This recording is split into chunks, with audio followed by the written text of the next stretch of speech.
basketball analysis with over 70 years combined experience. This is the Bob Ryan and Jeff Goodman podcast. NBA, some college, a little bit of everything. You know, what can I say? But it wasn't going to happen here. We got a good one, people. We got a really good one coming up. It is the Bob Ryan, Jeff Goodman, Tanguay along for the ride Zoom It Pod. Brought to you by PrizePicks, the exclusive daily fantasy partner of CLNS Media. Pick more, pick less. It's that easy with PrizePicks. Big market tease. Bob Ryan was ahead of the curve. Everybody but Jeff Goodman is jumping on Bob Ryan's coattails. More on that coming up. Okay, do we need to watch, Bob, I'll start with you. Do we need to watch the Boston Celtics before the finals? Well, you know, remember the plan. You understand my tone. Yeah, they will beat the Cavaliers with or without Porzingis, and I think they will have a good. And it looks like it will be the Knicks if it's not, it's Indiana. That's not going to be a romp. I'm sorry. So no, I'm not on that bandwagon at all. I'm still show me. I want to see them. They're very good at winning 25-point games. They're setting records, but sooner or later they're going to have to win one or two. That games that are in doubt in the last minute or 30 seconds in the playoffs and make the right plays. And let's see them do it. I haven't seen it. So we haven't learned everything we need to know about them. No. I don't know. I mean, listen, the Miami Heat without Jimmy Butler, the Cleveland Cavs without Jared Allen. Then you might get, the Knicks without Julius Randle. I know we've talked about health all along, but man, that path to the NBA Finals.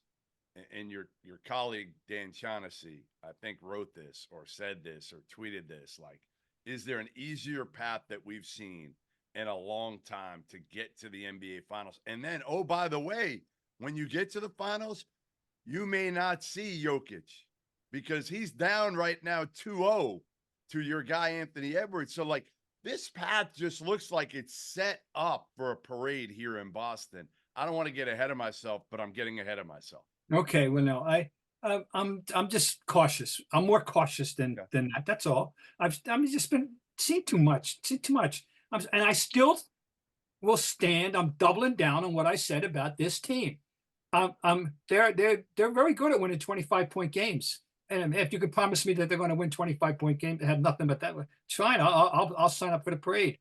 But that's not going to be like that. And as by the way, if they do get to the finals against somebody other than Denver, namely Minnesota, and as opposed to OKC, that means Minnesota is pretty damn good.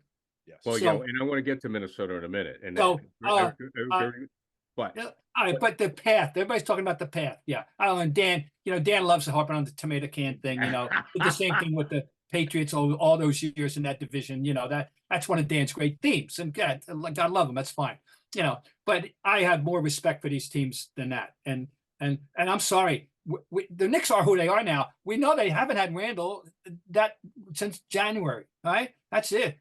But I still don't have Mitchell Robinson. Not that Mitchell Robinson's a core guy right now, but he's done too for the playoffs.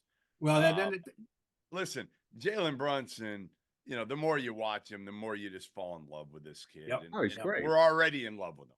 We're already there. Oh yeah, we've been. Oh yeah. But my God, like the intangibles, the fact that, and one of the things you just appreciate about a guy like Brunson and Jokic to some degree too is like when things aren't going well for him, they're not complaining about every call.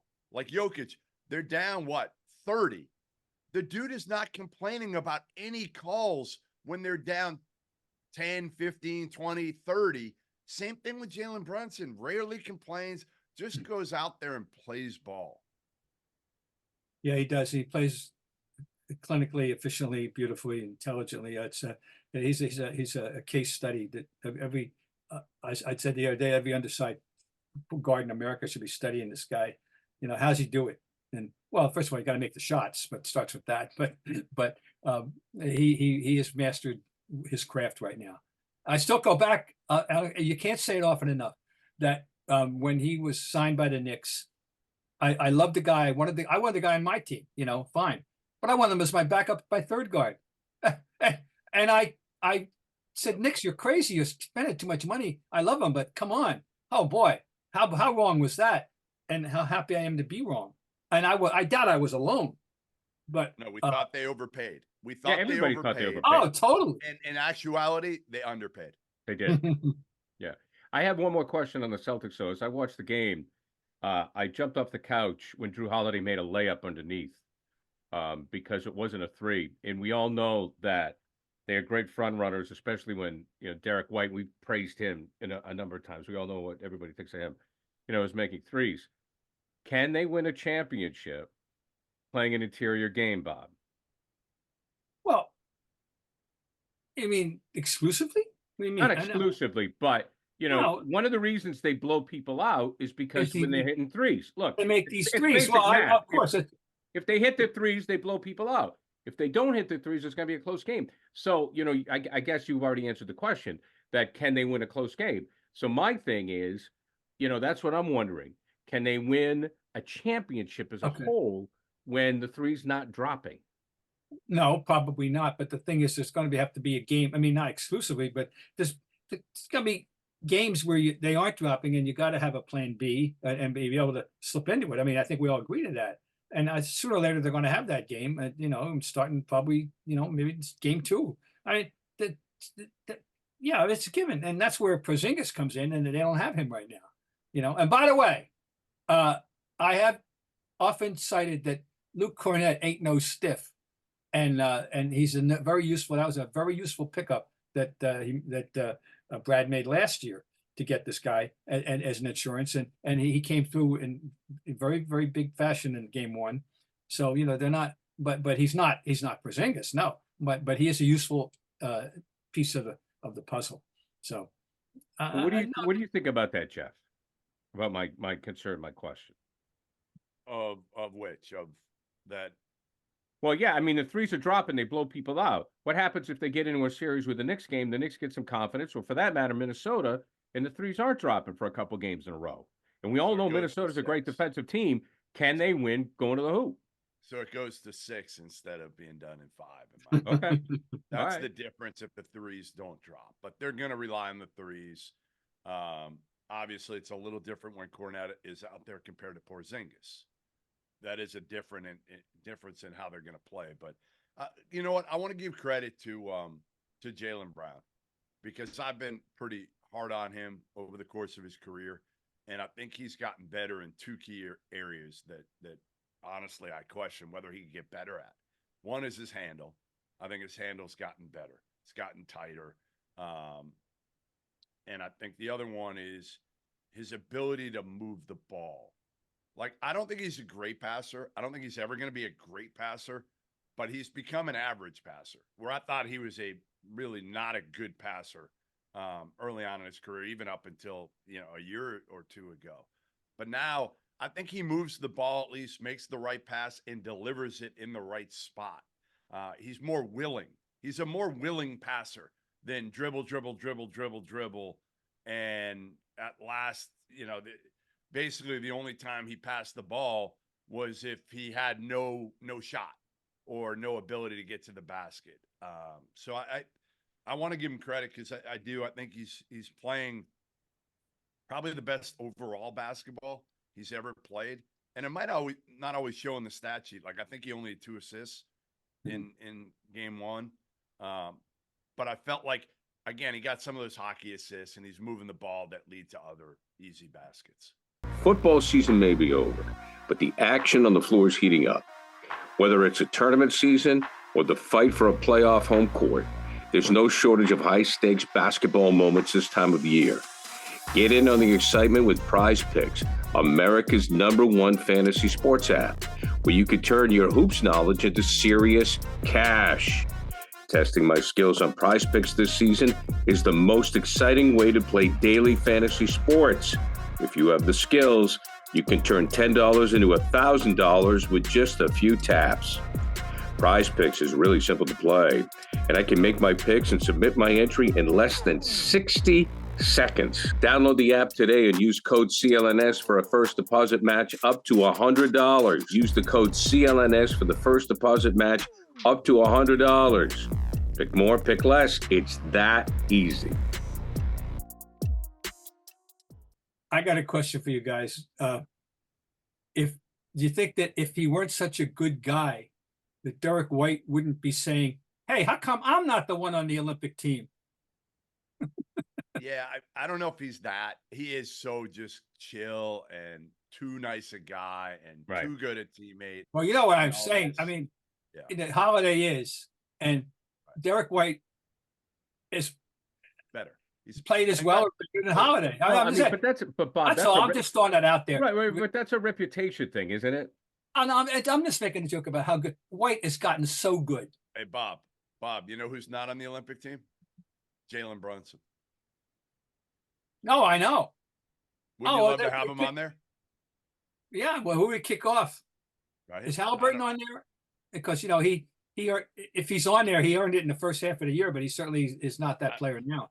I don't know. I'm going to look right now what the Olympic team was. I can't remember. Trying to think of the guards, but yeah, I can't remember who made it. I think how. No, Bob, let's talk about Derrick White for a minute. Do you think he's a product of the system and the team, or do you think he's elevated his game? I think he's elevated his game. I think I just don't see any reason why he couldn't take this anywhere he wanted to go and be the same guy. I mean, he's just such a nice player, and I continue to say how lucky they are to get him and why he was available. But I mean, here's a guy who was out, but it's obviously elevated his game, and I mean, there's no question, and he's a star now. Hey, the point guards, Gary, just so you know, just to go back to it, I'm looking at it now. The point guards on the team, well, the overall team, I'll give you 12 quick. KD, LeBron, Bam Adebayo, Devin Booker, Steph Curry, Anthony Davis, Anthony Edwards, Joel Embiid. And then you got the point guards, Halliburton, Drew Holiday, and then Kawhi and Tatum. So Halliburton and Drew Holiday, not really. I mean, again, I'd have Brunson over both those guys. Oh, sure. For sure. Yeah. And I like Halliburton. Holiday, they cited specifically the defense. If they needed a stopper at some point, somebody, they cited that. And certainly in the 12-man roster, there should be room for somebody who's a specialist. I mean, I understand you're comparing position by position, but just for the sake of the discussion, how about LeBron and KD and Steph? They're out. They're home. Brunson's still playing. You get those three guys that are there, obviously, for name factor.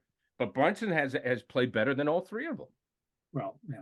Well, it just wasn't on anyone's radar screen at the time. Right. Well, there's no doubt. At this level, how many point guards, Bob? How many point guards are you really? Maybe we should discuss this next week when we have more time to think about it. But how many point guards are you taking over Jalen Brunson right now? I mean, realistically, like you want.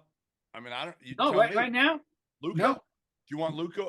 If you could have Luka or Jalen Brunson to start your team, I see you're going to take Luka, but it's not an easy decision.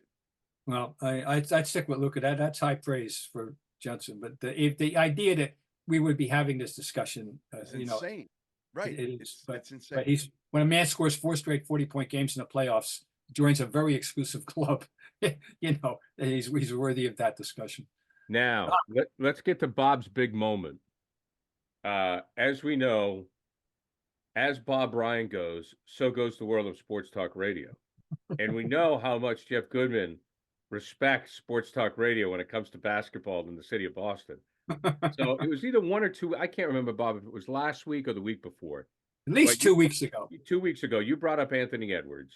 And you mentioned him in the same breath, and you clarified, I understood what you meant, as the great Michael Jordan. And, Jeff fell off his chair. So I'm listening to sports radio this week, and guess what everybody's talking about? Is this guy the next Michael Jordan? So, Bob, you're a visionary anyways. Well, I also X'd it at the time, I'm happy to say. So the world, Tanzania, they can read it if they want, and that's fine. Now, what I said was in the X was, I'm not saying he's Michael Jordan or that he's ever going to be Michael Jordan, but there is a Michael Jordan swagger to Anthony Edwards' game. Guess what? I underestimated him at that point. I'm going to raise it up a notch. He may very well turn out to be this generation's Michael Jordan, and he's reaching an incredible level right now. All right, so I'm very proud of my impressions. Mr. He's Goodman. super talented. Listen, he's incredibly talented. Again, I remember seeing him at Georgia, and being blown away by his natural ability. I didn't see this coming this quickly, and I certainly didn't see this coming this quickly with this organization. I think that's the biggest surprise, is that he's not just putting up numbers. They're not empty numbers like some guys put up early in their career for crappy teams, but he's winning big games against the defending NBA champion. Right now, they're up 2-0 with 2 games on the road that they've thoroughly dominated. So yes, he is incredibly impressive. And you're right, he could be this generation's Michael Jordan. That doesn't mean he's going to be Michael Jordan. No, I don't expect to see. No, that's all I'm saying. If you're, so you got some young, a modern fan, and you're saying, all right, look at this guy, and look how good he is. There was someone actually, a similar body build, a similar type, similar face scan, was actually better. And his name was Michael Jordan. Now they're going to go, oh, you old farts, you guys, but that's all I'm going to say. It's a frame of reference for a modern fan. I think he is a suitable frame of reference to Michael Jordan, and he and Michael Jordan. That's all. Jeff, do you think he's past Jason Tatum? They're different. I mean, they're just so different. Yeah, he's more electric. Certainly, he's more exciting to watch and more electric because of the athleticism, the power, the combination, the skill, the attitude. He's got the whole package, and he defends at a high level when he wants to. So in terms of pure talent, Anthony Edwards might be the most talented guy right now in the NBA. And to do it again at this young age, in his 4th year in the NBA, is really, really, really impressive. Yeah, I mean, Bob, again, you got to win titles. Yeah, no, there's no doubt. Well, Tatum does too. But does this guy, Bob, have the killer instinct that we wonder if Tatum has? By the way, there's another guy, as long as we're talking about, there's another guy who certainly isn't far away. I mean, who's on a team that's contending, and that is Shai Gilgeous-Alexander. If you threw the 2 of them on the open market, I don't know which one people would go for first. So that's pretty high price. We got Edwards on the brain right now, but there's a lot to be said about Gilgeous-Alexander. Yeah, well, now the next question I have is, has the opinion changed? Because I'm wondering, Jeff, if the Celtics don't play, the Celtics would win the championship if they didn't have to play Denver. Well, okay, now Denver's down 2-0, and they might not have to play Denver. But with the way that Minnesota's played, you just mentioned OKC, if the Celtics were to face anybody but Denver, can we still say it's a foregone conclusion they win? Again, like Bob said earlier, a foregone conclusion is ridiculous to say, okay? Because you're still talking about, if they have to face Minnesota, you've still got Anthony Edwards and Karl-Anthony Towns, who's super talented, and Rudy Gobert. And Mike Conley has been phenomenal. So I wouldn't say that. I would just say, yeah, it's an easier road than we all expected if they don't have to go through Denver in the NBA Finals. They didn't have to go through Milwaukee with Giannis in the Eastern Conference Finals. Right. Those are the 2 matchups we thought the Celtics were going to have to, get through in order to prove that they were tough enough mentally. Well, now it's like, okay, you're more talented. As long as you get Porzingis back, and even if you don't now, you're probably more talented than any other team that you're going to face the rest of the way overall. So, you're going to be the favorites. You're going to have pressure on you. But again, I feel like if they can get Porzingis back, healthy or 90%, it'd be hard to imagine somebody else beating him. No, I would be to their benefit to have to couple of close games before we get to the finals. That's all I'm saying. You know, something at least reasonably close. But no, but you know, if you're blowing people away, let's say we step back. Let's say we project and it's June and it's over and we just got back from the parade. We're going to look at this season in historic context because of these big margins. It's going to be their identity. You know, I mean, the standards that they set this year with 350-point wins, you know, that kind of. I mean, this is, you know, if they can cap it off and get the job done, this is going to go down in history this season for them. There's no doubt. But we all agree they got to get it done, and things are lining up nicely. I won't deny that, but I'm still cautious about them. I prefer to put my hand. Now I'm not putting my hand on that stove yet. So Playoff time, there is nothing like it. I mean, the energy, the effort amps up a good 50 to 75% compared to the regular season. And that's why you want to go to GameTime, the authorized ticket marketplace of the NBA. Now, they make getting playoff tickets even faster and easier. And here's the deal with the GameTime app. The prices of those tickets go down the closer you get to tip-off. They've got killer last-minute deals, all-in prices, and you can also get the view from your seats with the lowest price guaranteed. GameTime takes the guesswork out of buying NBA tickets. So here's what you should do. You download the GameTime app and you browse it, and you can see that you can get Celtics and Bruins playoff tickets for less than $150. And again, the closer to GameTime you get, the lower the ticket price is. These are terrific deals for big-time postseason games. Last-minute deals. Save up to 60% off buying last-minute sports, concert, comedy, theater tickets. All-in pricing. Toggling this feature shows that the total up front with no surprise fees at checkout and also the lowest price guarantee. Or GameTime will credit you 110% of the difference. Your purchase is covered with the most flexible customer service policy in the ticket industry.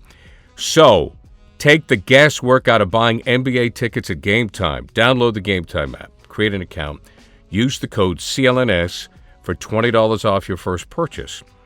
Terms apply. Again, create an account and redeem the code CLNS and get $20 off. Download GameTime today. Last minute tickets, lowest prices, guaranteed. It's not easy being a fan of ripping packs or repacks. Now, we hype ourselves up thinking we could pull a Larry Bird 1990 card that's worth about $775. Yeah, but with zero transparency on available cards and hit rates, it's all just a shot in the dark. Until now. Introducing slab packs from arenaclub.com, the only repack that provides real value with a complete view of all possible cards and clear hit rates for each one.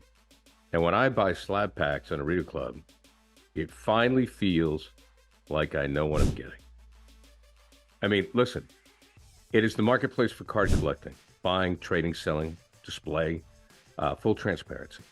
Arena Club's slab packs are revolutionizing the repack game. After your pulls are revealed, they'll immediately be placed in your vault for safekeeping or trading and selling. You can have them officially graded by Arena Club. The Arena Club grading process is accurate, fast, and transparent, with a full grade rationale provided, an explanation on how your card was scored. Whether you're buying, selling, trading, or displaying, Arena Club is the card collecting platform you have to check out. Right now, you can get 10% off of your first purchase by going to arenaclub.com/hoops. I mean, that's crazy, right? Wow, what an offer. 10% off a $400 slab pack. That's $40 right there. Anyways, that's arenaclub.com/hoops for 10% off of your first purchase. Bob, do you think the prediction or the assumption of Denver's demise is premature? The way they were just completely, the word crushed was used, and I have to like it. Yeah. I'd be real surprised if they come back now. I mean, I won't be stunned. We've seen teams come 0-2, but very seldom after losing the first two at home. Right. I mean, the two that jump out in my mind, 69 Celtics were 0-2 in LA, and LA came home and won 4 out of 5. The 77 Trailblazers were 0-2 in Philadelphia. They went home and they came and won and won in 6. I guess there's other examples I don't have in my head. But the road, that's a whole matter. I'll be real surprised. There seem to be they just couldn't respond to what was happening. And Jokic was rendered mortal. Now, Well, maybe that was that's one game aberration. because That Murray, happens- but because Oh, and Murray's not hurt. healthy, right? Murray's so like not healthy. that's the problem. Jokic, if Yeah. Porter's not making his threes and Murray can't do anything, which he Yeah. looks completely useless out there, Jokic loses. Like what makes Jokic great is having guys around him that can obviously make shots. If he doesn't Yeah. have that, he loses what really takes him to a different level. Absolutely, He can absolutely. score.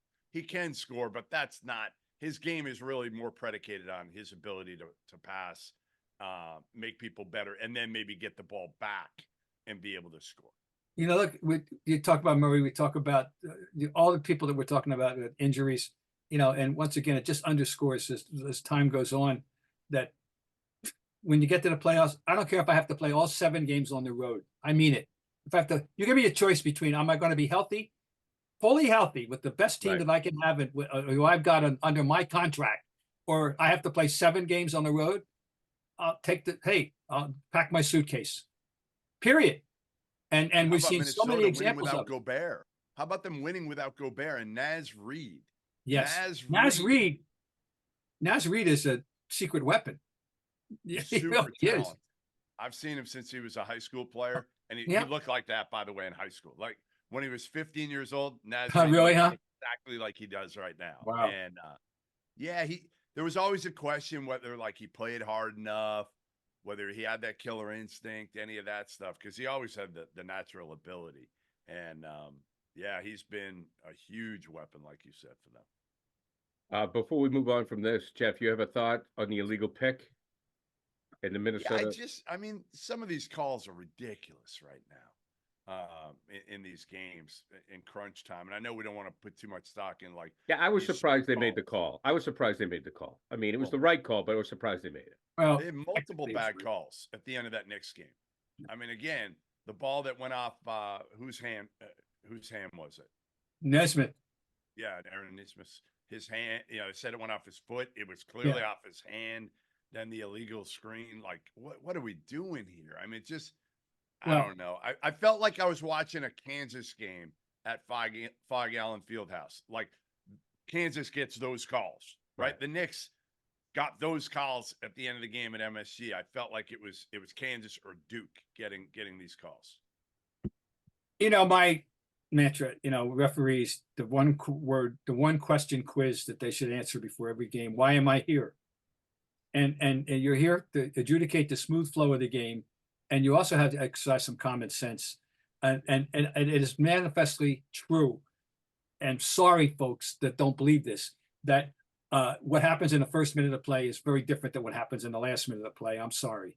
And that was a marginal call that did not have to be made. And congratulations, Dante. You got as Johnny Most would say, God rest his soul, the Stanislavski Award of the night for the flop. It was a flop, an excellent flop, and he got away with it. But the referees has to be better than that. So I mean that call, you gotta. I need to see blood, frankly. I need, I'm No not. doubt. No, I don't know. I'll be taken literally. I need to see more than that, and that not you. You gotta have anticipate in your head. Honestly, after what happened in the women's thing, the famous UConn call, every referee in America should be reevaluating himself or herself, about how I'm supposed to react in the final minute of play or 2 minutes of play in meaningful games. And the rules, it is different. I'm sorry. Now we have 2 issues here that we talk about. That's the judgment issue. The other one is they couldn't review that out of that off the foot thing. Why?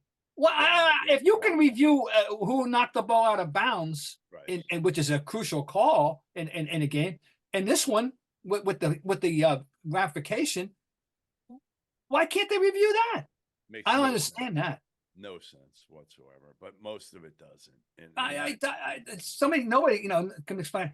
So anyway, in the end, the Knicks lucked out in that regard. But then again, they made the big play, and DiVincenzo made the big shot, just as Hart made the big shot before that. But don't you They feel did the the Knicks are the game. better? I mean, one of the things that you they can weren't. stomach it. They weren't the better team. Yeah, Gary. but don't you? They were I not the understand they better had to team. rally. Jeff, I understand, but don't you think they're better than Indiana?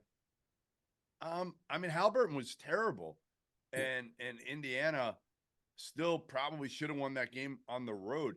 I actually thought Rick Carlisle made a mistake because TJ McConnell was doing a really good job on Brunson defensively. If you look at it, he was making life difficult for him, and he didn't play McConnell for the brunt of the fourth quarter. And McConnell was scoring, pushing the pace, and doing a great job defensively. And I felt like he went with Halliburton because he felt like he had to. But to me, the better matchup, at least on that day, and it may not be going forward in the series, was McConnell on Brunson. I agree. I don't think the Knicks are substantially the better team. I think this has got a 7 written all over it, I think. And fine, bring it on. It's fine. Well, thank God for that, because the Knicks are the only, the series that the Knicks have been involved in are the only ones that have been really, truly being engaged in. Okay, final question here. So Rookie of the Year goes to Bob's guys, Wemby.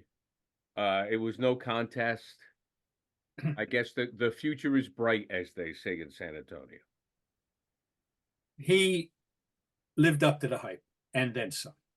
And who knows what and how lucky he was that San Antonio had regressed to the point where they could get him so he could play for Pop and get placed in that culture. And maybe have Duncan hanging around, as a quiet,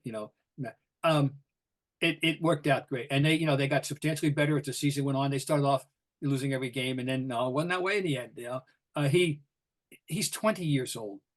And there's a good Times piece today, because that's The Athletic. There's a good Athletic piece today about when Mr. Buford saw him as a 15-year-old 6'11" in France, and was blown away by the raw skill, and and so he was on the ground floor of it. But the other thing that Pop was singing his praises, he's coachable. He's so coachable. It's terrifying what with a 7'4" guy with that range of skill, combined with intelligence and all the intangibles that go into making a truly great player. I mean, that's one thing to have everything going for you when you're 6'5", 6'7", 6'8", 6'9", but when you're 7'4" and you have that going for you, this is Brave New World, folks. We don't know what the end line result's going to be with this guy. Well, I always think of, at that height, I always worry about the Porzingis factor, where you just want to stay. You just want to. And the body, we know that was the big question, and the body is a question. How about you, Jeff? Does the body worry you? Do you think there's going to be? Oh, it worried me. It worried me. It still worries me. So does Chet Holmgren. Like, those guys' bodies worry me for the long haul. Again, just because they've been healthy, for a year here. And Chet obviously missed last season. And he's really good, by the way. Chet Holmgren is so underrated. They worry me every year. Every year, I just, again, I think they're going to have to be managed to some degree, because I just don't know if they're going to hold up. Maybe I'm wrong, but you look at them and you worry. Load management. By the way, remember, if we go back, if this vote were taken on New Year's Day, Chet would have won at that point, right? Yes. He just happened to get off to a better start. But Chet and then doesn't need to do as much. Yeah. Right. But and this winds up being unanimous. But what a great thing for the league to have both of them come along at the same time, and apparently, this is great for the league. So we're really having a torch being passed here, folks. You mentioned the Olympic and the fact that KD and LeBron and Curry are all on the Olympic team. But the fact is, we've got a passing of the torch of young stars that are making. It's going to be very good for this league. I mean, and this is it for those guys with the Olympic team. Obviously, they're going with the big names, and that's fine. But it is just interesting when you look at a guy like Brunson now, and you'd say Brunson has outplayed those big names. Yes, I mean, he has. But, that's just the way it is. Look, the Olympic team to a certain degree is a gold watch for these guys, and Lord knows that they deserve it. And again, the headline is Jeff Goodman, Bob Ryan says that we have the next Michael Jordan in Minnesota. No. He didn't say that. He didn't say that. He's in the conversation.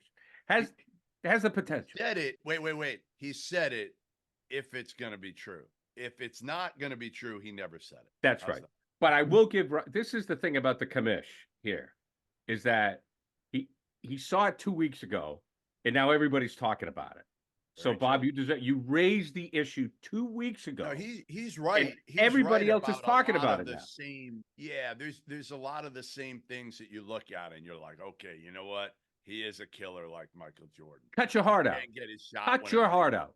Right. Okay, He and that's can- what Jordan too. I mean, you And he guys can know. guard. Yeah, he can guard. He wants to guard. And yeah, he might take a team. I mean, here's the crazy part again. He might take a team that we never expected to get there because we crucified Karl Anthony Towns for being soft. We said that trade for Rudy Gobert was insane, how much they gave up for a guy that can't score. And Anthony Edwards may take this team all the way to the NBA Finals. And who knows? I mean, if they win, listen, if they somehow win the NBA title in Anthony Edwards' 4th season with that around him, yeah, then you start to wonder. Yeah. That's bad news for the Celtics, though, Dan. I'm just thinking if Minnesota does win the NBA title, oh boy, it's not going to be good. Please. It's not going to be good. But he's a killer. All right, guys. Yes, Bob. Final word. No, that's all. No, but if that happens, then we all packing up. We turn off our ears. No more radio. No more TV.